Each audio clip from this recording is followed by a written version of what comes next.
Halo, assalamualaikum. Seperti biasa kembali lagi dengan rutinitas daily ibu anak 4. Karena hari ini weekend, jadi di rumah ada ya orang-orang yang biasanya udah berangkat kerja, yang udah sekolah. Karena hari ini semua ada di rumah, aku masuk kerja pagi-pagi. Padahal sebelum aku kerja ini kamar sudah rapih, tapi apa daya aku pulang kerja, wow, Masya Allah sekali. Sebenarnya aku pulang kerja tadi di jam 11 siang ya bun, tapi karena aku lelah jadi aku tiduran dulu.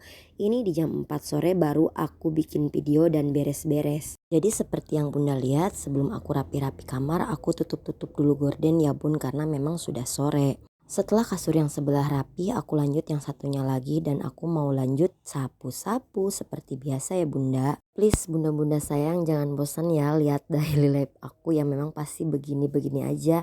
Namanya juga ibu rumah tangga ya bun. Oke bunda, sebelum aku masuk rumah seperti biasa aku buang air AC dulu biar gak terlalu berdebu. Lanjut aku mau mandiin anakku dulu nih, udah rewel banget gak enak kayaknya. Si kembar udah wangi, udah rapih, lanjut mau dikasih susu biar tiduran nyaman.